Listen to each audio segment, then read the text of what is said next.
कुंभकर्ण, यह समय शास्त्र सुनाने का नहीं है। हर बात अपने अपने समय पर ठीक लगती है। यही तो मैं कहना चाहता हूं भैया, कि आपने उचित समय पर उचित बात नहीं की। नीति कहती है कि पुरुष को धर्म, अर्थ और काम का सेवन उचित समय पर ही करना चाहिए। जैसे प्रातः काल धर्म का, मध्याह्न काल में अर्थ सेवन का और रात्रि में काम सेवन का विधान है। इन तीनों में भी धर्म श्रेष्ठ है। अतः जहां अर्थ और काम का सेवन धर्म विरुद्ध हो, वहां उन दोनों की उपेक्षा करके धर्म के अनुसार ही चलना चाहिए। सीता का हरण करते समय आपने धर्म और अधर्म की बात नहीं सोची। मंदोदरी भाभी और विभीषण की नीति और धर्मयुक्त बात नहीं सुनी। केवल अपनी काम वासना की पूर्ति का बहाना ढूंढा है आपने। इसी का यह फल है जो आज सारे लंकावासी भोग रहे हैं। एक गुरु या आचार्य की भांति हमें उपदेश सुनाना है तो जाओ, जाकर फिर से सो जाओ।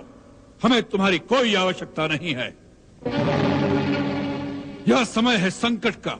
इस समय तुम्हारा क्या कर्तव्य है वही बात करो। मान लिया हमने भ्रम से नारायण को नहीं पहचाना। मान लिया अपने चित्त के मोह में एक स्त्री का हरण कर लिया। मान लिया अपने गौरव और अहंकार में हमने किसी का परामर्श नहीं सुना। इन सब बातों की चर्चा करने से इतिहास पीछे नहीं मुड़ जाएगा। जो बीत गया बुद्धिमान उसका शोक नहीं करते। भविष्य की चिंता कर्मयोगी नहीं करता। इस समय इस क्षण क्या करना है उसका ही निश्चय आवश्यक हो जाता है। तो निश्चय कर लो कि तुम्हारा अपनी जाति के प्रति, अपने भाई के प्रति कुछ कर्तव्य है या नहीं।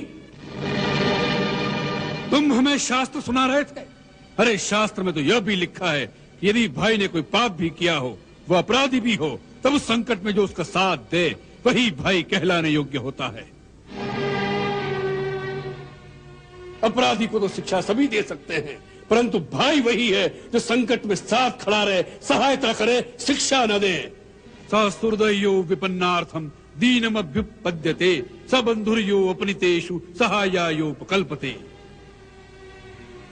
सोच लो, रावण के कारण ही सही, परंतु रावण के साथ राक्षस जाति का विनाश हो जाए, यह तुम्हें स्वीकार है या नहीं? तर्क का समय नहीं है। यदि मन में कोई संशय है, यदि कर्तव्य का पथ साफ दिखाई नहीं देता, तो युद्ध में जाने से कोई लाभ नहीं। जाओ, जाकर सो जाओ। रावण को अपनी आन निभाना और शान के साथ जीना और मरना दोनों आते हैं। जाओ।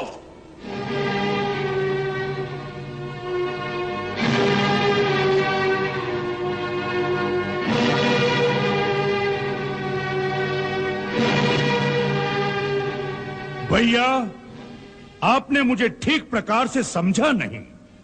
मैंने जो कहा वह एक सच्चा हितैषी होने के नाते कहा। वो मेरा अधिकार भी था और कर्तव्य भी। इस समय मुझे क्या करना है उसके बारे में न मेरे मन में कोई शंका है, न मेरे पथ पे कोई अंधकार। मैं तो छोटा भाई हूं और छोटे भाई का एक ही धर्म है।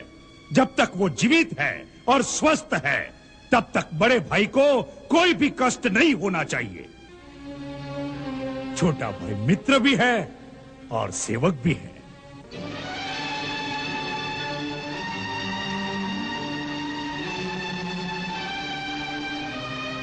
कुंभकर्ण, हमें तुम पर गर्व है। तुम राक्षस जाति की नाक हो। भैया, अब आप युद्ध की चिंता भूल जाइए। मैं आपको वचन देता हूं।